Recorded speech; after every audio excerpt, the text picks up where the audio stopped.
नगर निगम की बैठक थी, सामान्य बैठक बुलाई गई थी जिसमें जन समस्याओं का निस्तारण होना था। पार्षदों से प्रस्ताव मांगे गए थे अपनी जन समस्याओं को लेकर, लेकिन कुछ पार्षदों के, जिनसे महापौर जी इर्द गिर्द घूमे हैं, क्यों घिरे हैं पता नहीं, उनका क्या लाभ है, या पार्षदों का कुछ लाभ होगा या महापौर जी का लाभ होगा, ये वही जाने। कार्यकारिणी के चुनाव के नाम पे लोगों ने हंगामा शुरू कर दिया, अधिनियम के विपरीत बात करना शुरू कर दिया। अभी 3 माह पूर्व ही एजेंडे से जारी किया गया कार्यकारिणी का चुनाव। कार्यकारिणी के चुनाव के उपरांत उपसभापति का भी चुनाव हुआ, उन्हीं के माध्यम से, उन्हीं के दल के माध्यम से उपसभापति का भी चुनाव हुआ। उन्हीं ने उपसभापति का चुनाव किया, और आज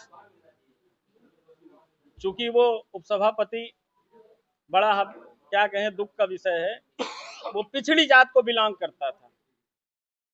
कतिपय कुछ लोगों को ये हजम नहीं हो रहा है कि एक पिछड़ी जात का व्यक्ति उपसभापति जैसे पद पे। अब सोचिए, जब उन्होंने उसको उपसभापति बनाया था तो बड़े गर्व और हर्ष के साथ ये बता रहे थे कि गरीब घर का बेटा, मध्यम वर्गीय घर का बेटा किसी भी भाजपा के शासन में कहीं भी किसी पद तक पहुंच सकता है।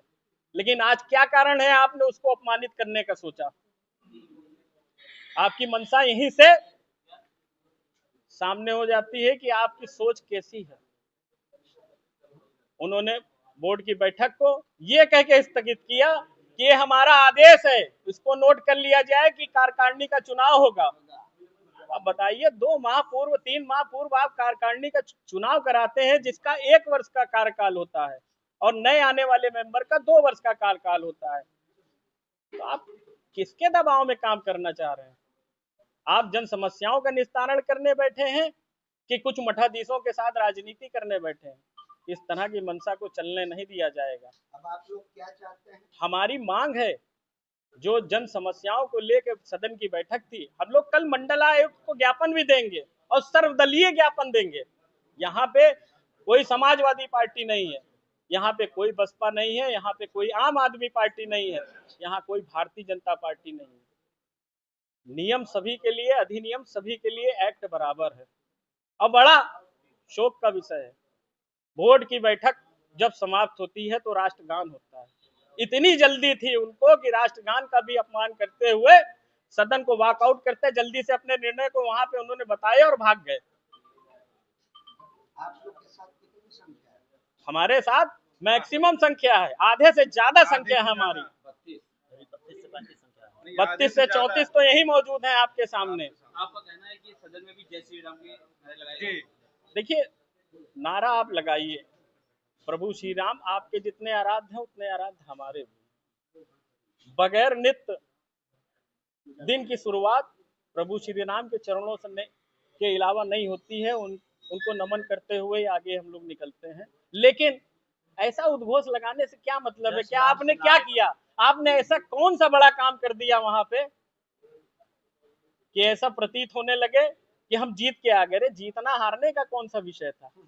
आप तो जन समस्याओं के लिए चुने गए हैं। हम उन प्रतिनिधियों से भी पूछना चाहते हैं, आप तो जन समस्याओं के लिए चुने गए हैं, ना कि हंगामा और नारा लगाने के लिए। महापौर जी का कहना है कि सपा वालों ने हंगामा कर।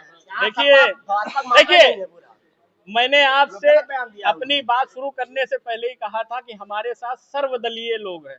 यहाँ पे समाजवादी, देखिए उन्होंने क्या किया, अपना आदेश का पालन कराने के लिए समाजवादी और भारतीय जनता पार्टी करने लगे। यहाँ पे समाजवादी और भारतीय जनता पार्टी का मामला नहीं है, यहाँ पे सर्वदलीय पार्षदों का मामला है, यहाँ जनहित के मुद्दों का मामला है। अगर हम जन समस्याओं का निस्तारण नहीं करा सकते हैं तो बिल्कुल कतई हमको वहां पे रहने का अधिकार नहीं है। और जो उनका आरोप है बेबुनियाद, जिसका कोई मतलब नहीं है, किसका कोई साक्ष्य नहीं।